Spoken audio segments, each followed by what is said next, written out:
That night in the kitchen, Sophia leaned across the counter with a glimmer in her eyes that carried both defiance and mockery. I had just asked her, almost gently, if she was genuinely happy with me, with us. Her response was a laugh, cold, foreign, nothing like the woman I thought I married. Then she said it. I want to know if size really matters. Something you'll never understand. The words lingered like venom, coating the air around us. For a moment, I thought I had imagined it. I blinked, waiting for her to grin and say it was a cruel joke.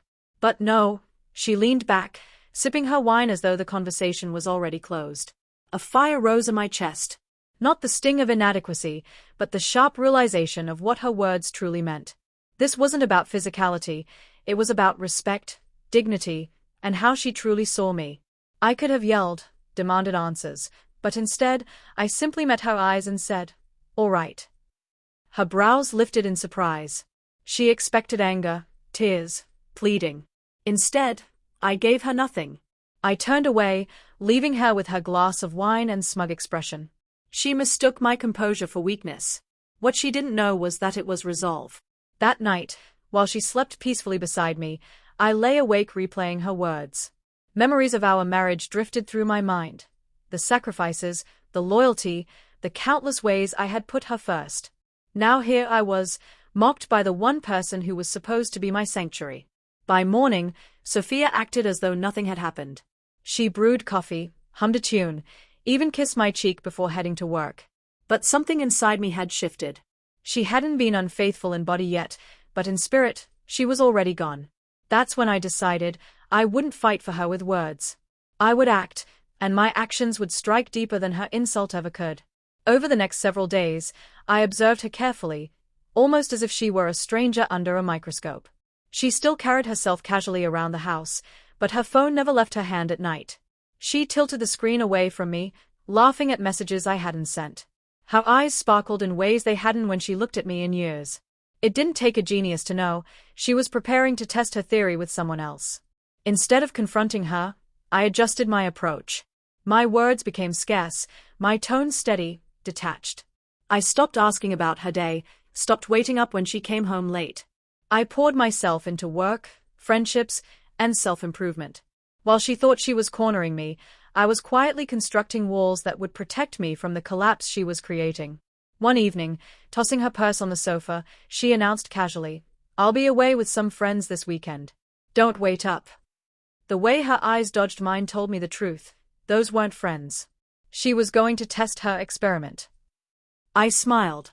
"All right. Have fun." That simple reply unsettled her. She squinted, as if searching for jealousy, protest, or some sign of hurt. I gave her none. My silence wasn't apathy, it was strength. That weekend, while she dressed carefully, doused herself in perfume, and disappeared into the night, I began my work. I gathered the financial records, property deeds, and secured accounts. Years of effort and investments, things she never bothered to understand, were organized neatly under my control. While she ran after illusions, I was ensuring that when the storm arrived, I would not be the one left in ruins. By Sunday evening, she returned, her laughter forced, her face tinted with the guilt no fragrance could hide. She filled the air with chatter, asked if I had missed her. I nodded, returned to my book, and said nothing. Deep down, I knew the real game had just started. Weeks passed in a silence that spoke louder than words. Sophia grew bolder, mistaking my calm for blindness.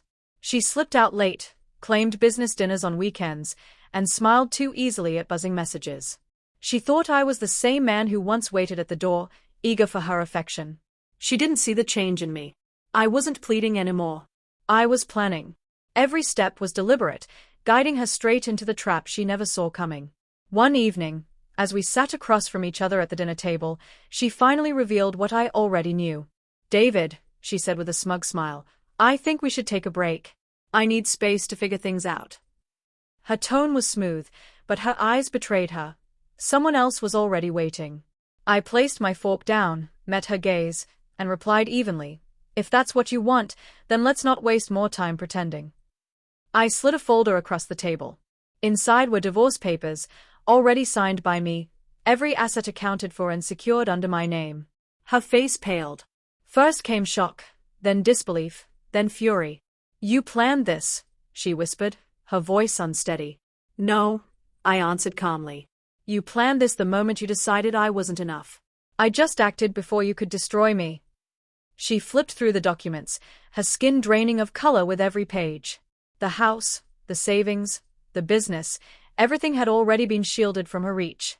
She once mocked me for being quiet, too patient. Now she was learning what patience truly meant. Her voice cracked. So that's it? You're just walking away. I pushed my chair back and stood. No, Sophia. You walked away the moment you said I'd never know. I'm simply choosing not to follow someone who doesn't value me. For the first time, the control wasn't hers. It was mine. And as I left that house, I didn't look back. She wanted to see if size mattered. In the end, it wasn't about size at all. It was about strength. A strength she never thought I possessed. And in that strength, I finally found my freedom.